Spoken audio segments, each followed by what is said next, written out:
مين هذا؟ مين اللي بقول لي هيك؟ كان press the headset. I don't know who's that. Can anyone hear me? I think he wants the English مش العربي. Do English. Okay.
هاي ملف من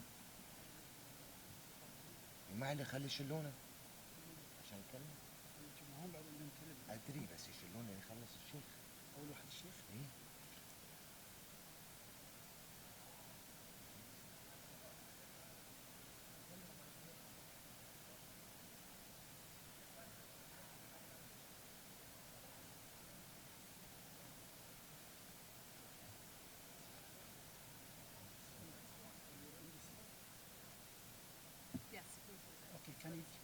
We have. No, we cannot. After when you know when.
بسم الله الرحمن الرحيم. أصحاب السعادة، السيدات والسادة، الحضور الكريم، السلام عليكم ورحمة الله تعالى وبركاته. الحمد لله الذي جعل العدل أساس قيام الحضارات، وجعل السلام مطلب كل الأمم، فيه تنعم الشعوب وبه تزدهر المصالح والعلاقات، والصلاة والسلام على من أتى رحمة للعالمين، نبينا محمد صلوات الله وسلامه عليه. نحييكم اليوم في هذه اللحظة التاريخية من دولة قطر، والتي بذلت جهوداً حثيثة في الوساطة وتقريب وجهات النظر لجعل هذا الاتفاق حقيقة على أرض الواقع. وهذا لم يكن ليتحقق لولا الإرادة السياسية الجادة لدى جميع الأطراف لتحقيق السلام المستدام، وهو الأمر الذي يعد محط تقدير لدينا ولدى العالم بأسره. إلى هنا تتجه أنظار العالم في هذه اللحظة لنشهد جميعاً خطوة جديدة من أجل الاستقرار والازدهار، وليسجل التاريخ فصلاً جديداً من تاريخ أفغانستان، يبدأ اليوم بتوقيع اتفاق إحلال السلام في أفغانستان، اتفاق هو من الأهمية بمكان، بحيث يمهد الطريق لمستقبل مشرق بحول الله تعالى تنتهي فيه الحروب، وينعم به الشعب الأفغاني الصديق بالسلام والاستقرار والازدهار. حضورنا الكريم، أتشرف الآن بدعوة سعادة الشيخ محمد بن عبد الرحمن آل ثاني نائب رئيس مجلس الوزراء وزير الخارجية لإلقاء كلمته الافتتاحية، فليتفضل مشكورا.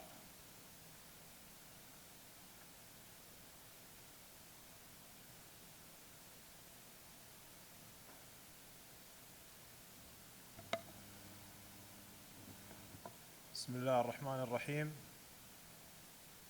أصحاب السعادة، السيدات والسادة، الحضور الكرام، يسرني في البداية أن أرحب بكم جميعاً في دولة قطر، متمنياً لكم طيب الإقامة.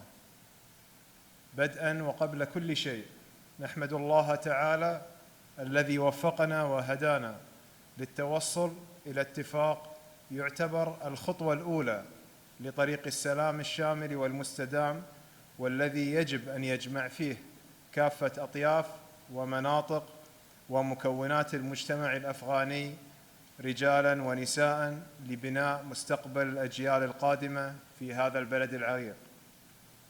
لقد بادرت دولة قطر باستضافة مؤتمر الحوار الأفغاني خلال السنة الماضية، والذي وضع اللبنات الأولى لحوار مجتمعي أوسع وأشمل بين المفرقاء في المعادلة الأفغانية، ونتطلع إلى استكمال هذه العملية لتتويج الاتفاق بالسلام الشامل والمستدام في المستقبل القريب بإذن الله. إن دولة قطر كانت وما تزال على يقين من عدم جدوى أي حل عسكري للأزمة الأفغانية، وتنفيذاً للتوجيهات الحكيمة لحضرة صاحب السمو الشيخ تميم بن حمد آل ثاني أمير البلاد المفدى حفظه الله، فقد واصلت دولة قطر جهودها الحثيثة ومساعيها الحميدة ووساطتها الجادة من أجل تحقيق السلام في أفغانستان والتقريب بين وجهات النظر للأطراف المعنية في الصراع للتوصل إلى حل سياسي يضمن تحقيق السلام والاستقرار والازدهار للشعب الأفغاني. إننا ندرك جميعاً أن الشعب الأفغاني يواجه ظروفاً خطيرة ويتحمل ما يفوق طاقته في التعامل مع الأخطار والتهديدات الناشئة عن الحرب بكل تبعاتها السلبية، ونثمن هنا موقف كل من الولايات المتحدة الأمريكية وطالبان خلال مراحل المفاوضات التي استضافتها الدوحة، وحرصهما على الشفافية واقتناعهما الراسخ بمواجهة التحديات المتشابكة والمتنوعة لتحقيق السلام المنشود، ورغبتهما الصادقة في إنهاء الخلاف.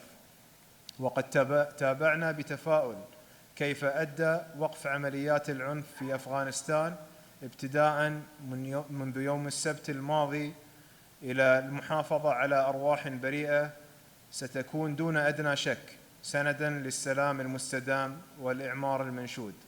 أصحاب السعادة، لقد ركزت دولة قطر على الوساطة كأداة رئيسية لتحقيق السلام وحل النزاعات بالسبل السلمية، مما أتاح لها حل العديد من النزاعات في المنطقة بفضل مصداقيتها وشفافيتها ووقوفها على مسافة واحدة من جميع الأطراف. إنما يسعد دولة قطر قيادة وحكومة وشعبا أن يوقع على أرضها اتفاق السلام بين الولايات المتحدة الأمريكية وطالبان، الذي مر بمراحل طويلة من المفاوضات الشاقة حتى كلل بالنجاح. إن تحقيق السلام المنشود من هذا الاتفاق وبناء علاقات ناجحة ومثمرة بين الجانبين يتطلب إدراكاً متبادلاً من كل طرف لشواغل الطرف الآخر ورغبة صادقة في تحقيق المصلحة للجميع، ولن يتحقق ذلك إلا من خلال خلق ظروف مواتية لتنفيذ هذا الاتفاق وصولاً إلى التسوية النهائية. إن اجتماعنا اليوم يشكل رسالة دعم للشعب الأفغاني من أجل اجتياز هذه المرحلة الصعبة، ورسالة شكر إلى الولايات المتحدة الأمريكية وطالبان والحكومة الأفغانية وكافة الدول التي دعمت الحوار والمفاوضات بين الجانبين. ونتطلع أن يكون هذا الاتفاق نقطة تحول مهمة على طريق الاستقرار والازدهار للشعب الأفغاني الشقيق وتحقيق أهدافه في الأمن والتنمية والرخاء.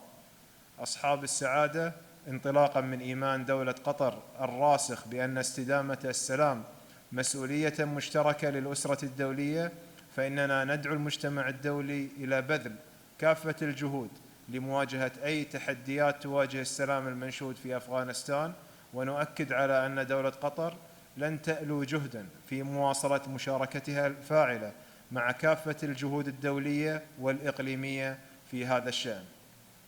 وإنني أدعو اليوم الدول التي لا زالت تشهد نزاعات للانفتاح على المبادرات الهادفة إلى إرساء دعائم السلام من خلال الحوار البناء الذي يحقق للشعوب طموحاتها وتطلعاتها في الأمن والاستقرار والعيش الكريم، وما أحوجنا إلى ذلك السلام في مناطق كثيرة من العالم، وما أحوجنا إلى لغة حوار رصينة وصريحة تعالج مشاغل اليوم وتفتح الطريق أمام مستقبل أفضل تستحقه الشعوب. وختاماً، فإن دولة قطر تعتز باجتماعكم اليوم في الدوحة الذي جعلتم منها داراً مفتوحة للحوار أمام الجميع، وتفخر بأنها استطاعت أن تذلل العقبات التي واجهت إبرام اتفاق السلام الذي نحتفي به اليوم.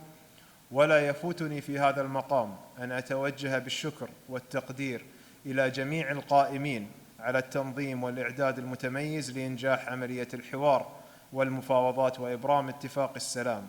وأكرر الترحيب بكم في الدوحة وأشكركم على حسن الاستماع، والسلام عليكم ورحمة الله وبركاته.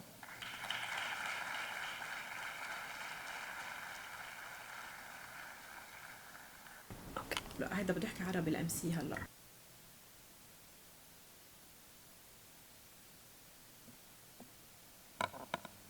شكرا لكم سعادة الشيخ محمد بن عبد الرحمن آل ثاني نائب رئيس مجلس الوزراء وزير الخارجية على هذه الكلمة الافتتاحية. والآن حضورنا الكريم أدعو سعادة السيد مارك بومبيو وزير خارجية الولايات المتحدة الأمريكية لإلقاء كلمته، فليتفضل مشكورا.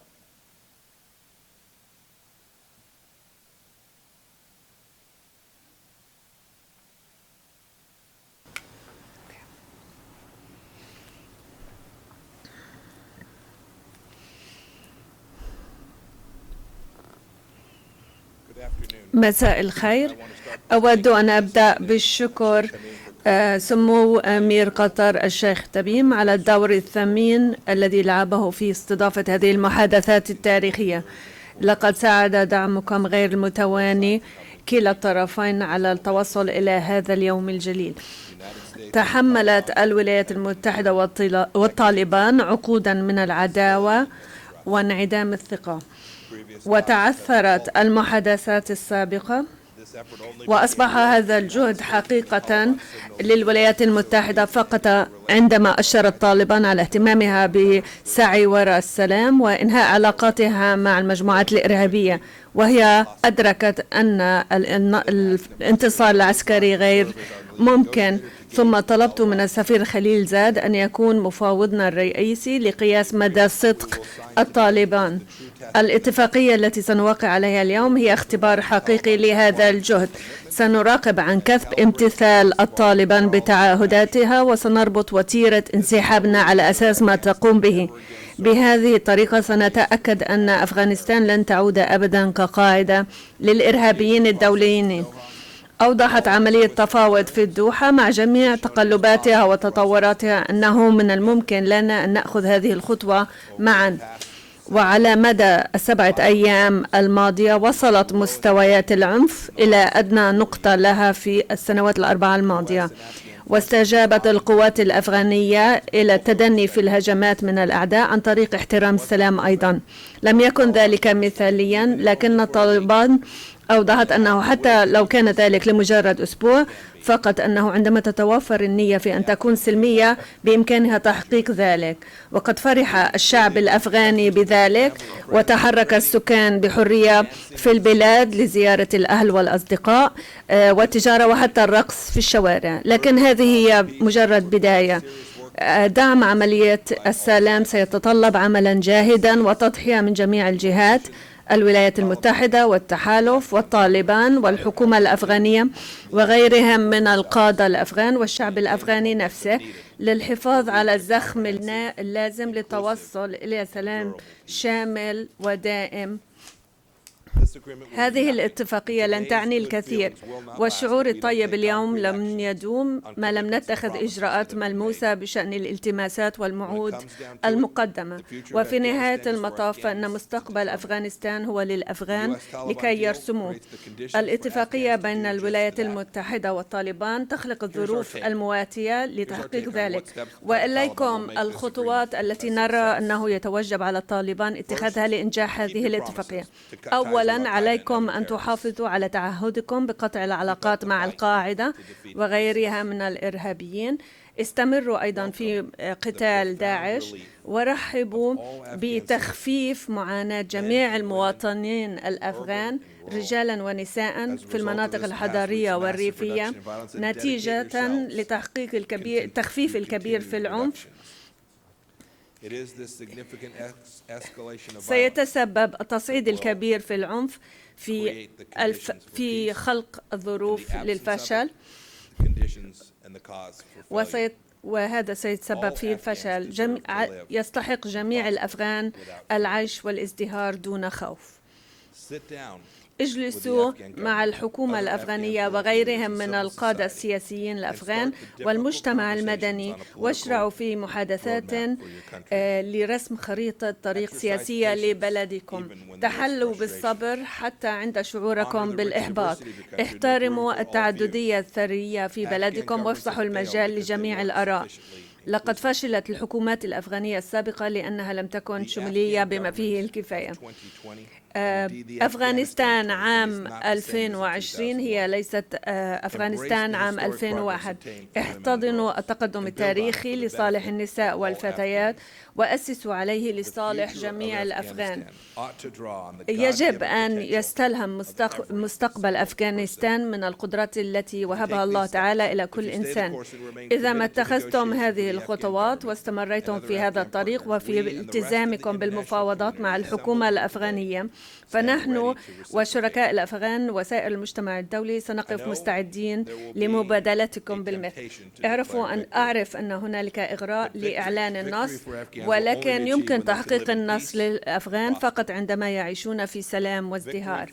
النصر للولايات المتحدة يمكن أن يتحقق فقط عندما لا يعود الأمريكان وحلفائنا خائفون من الخطر الإرهابي في أفغانستان. سنحمي شعبنا بكل قوتنا. الولايات المتحدة ستضغط على جميع الجهات للإبقاء على تركيزها على هدف تحقيق أفغانستان لكي تكون دولة سلمية ومزدهرة وذات سيادة حرة من أي تدخل أجنبي، حيث يسمع وتسمع جميع الأصوات والمجتمعات. هذه هي الطريق الوحيد لتحقيق سلام مستدام لجميعنا هنا، وأهم من ذلك لأمن الأمريكان والشعب الأفغاني. على ذلك أن يحدث. وشكرا.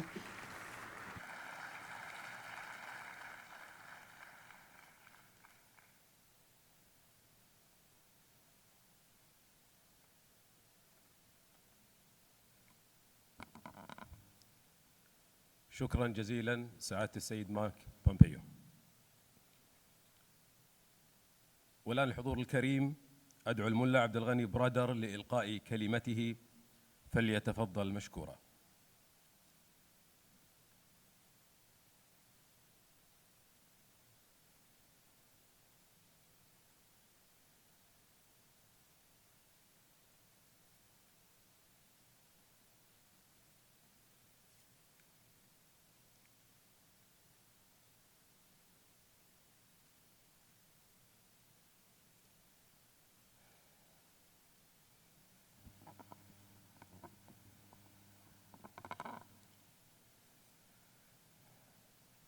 بسم الله الرحمن الرحيم. نحمده ونصلي على رسوله الكريم. بسم الله الرحمن الرحيم. لتاسو ټولو راغلو مېلمنو څخه چې زموږ د هیواد په اړه په دې تاریخي غونډه کې ګډون کوي. جميع من هو موجود هنا يشارك في هذا الاجتماع التاريخي لبلادنا. أرحب بكم وأشكركم. أفغانستان إسلامي أمارات أو أمريكا ترمنز أفغانستان إمارة إسلامية لأفغانستان، طالبان والولايات المتحدة توصلت إلى مفاوضات ناجحة والاتفاق لدولة أفغانستان المجاهدة وأيضا انتصار للأسرة الدولية، وأنا أهنئ الجميع على هذا الإنجاز. الإمارة الإسلامية لأفغانستان والولايات المتحدة قد توصلتا إلى اتفاق، ونحن ملتزمون بهذا الاتفاق وبتنفيذه، وكذلك كقوة سياسية نريد أن نحافظ مع الدول المجاورة والإقليمية والدولية على علاقات إيجابية مع الجميع. إن دولة أفغانستان تعاني منذ 4 عقود، عانينا الأمرين، وكلنا أمل أنه عند انسحاب كافة القوات من أفغانستان أن تتمكن الدولة الأفغانية والنظام الإسلامي من أن ترتاح وأن تنطلق في مسيرة ازدهار جديدة. كلنا نسعى لحماية وحدة دولتنا وازدهارها، ولهذا السبب أنا أدعو كافة الفصائل الأفغانية لأن تقوم وبكل صدق وصراحة بالالتزام ببناء نظام إسلامي قوي ومتين، وأن تنضم إلى المفاوضات حفاظاً على القيم الإسلامية. علينا أن نتحد جميعاً من أجل أفغانستان ولمصلحة أفغانستان، حفاظاً على القيم الإسلامية. أخيراً أود أن أتحين هذه الفرصة لكي أعرب عن شكري وامتناني لقيادة دولة قطر، لصاحب السمو أمير دولة قطر، ولصاحب السعادة شيخ محمد بن عبد الرحمن الثاني، ولكافة المسؤولين القطريين لكل الدعم الذي قدموه لنا طوال فترة المفاوضات والحوار. وأود أن أتحين هذه الفرصة لكي أعرب عن امتناني وعميق شكري لهم. وكذلك بالنسبة إلى موضوع السلام، أود أن أشكر أيضاً دولة باكستان والمسؤولين في باكستان على الجهود التي بذلوها وعلى الدعم الذي قدموه، وأود أن أعرب لهم عن امتناننا. نشكر كذلك الصين وإيران وأوزبكستان وإيران وإندونيسيا والنرويج وغيرها من الدول التي قدمت الدعم لعملية السلام. لكم منا الشكر. أخيراً وليس آخراً، كلنا أمل بأن إعادة بناء أفغانستان سوف تشهد مشاركة الجميع لبناء مستقبل أفغانستان. السلام عليكم.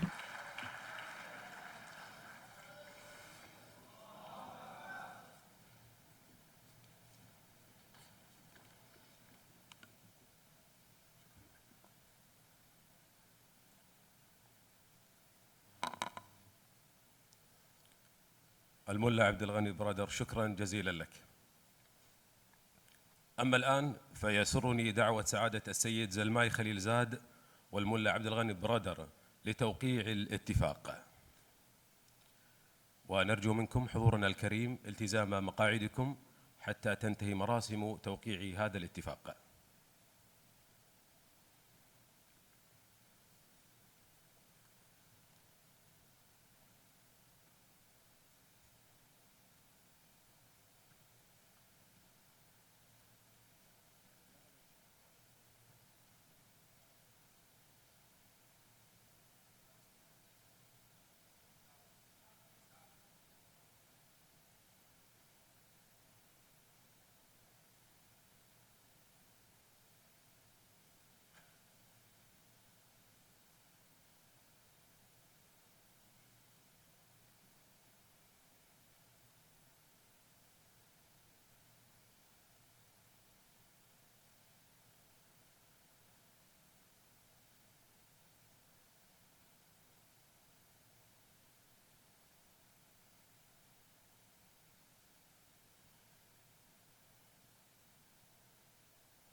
نامل أن تكون هذه اللحظة التي شهدناها علامة فارقة في تاريخ الشعب الأفغاني تتذكرها الأجيال القادمة بالكثير من الامتنان لجميع الأطراف المعنية. وبهذا تنتهي مراسم هذا الحفل، متمنين للشعب الأفغاني الصديق دوام الرخاء والازدهار. والسلام عليكم ورحمة الله وبركاته.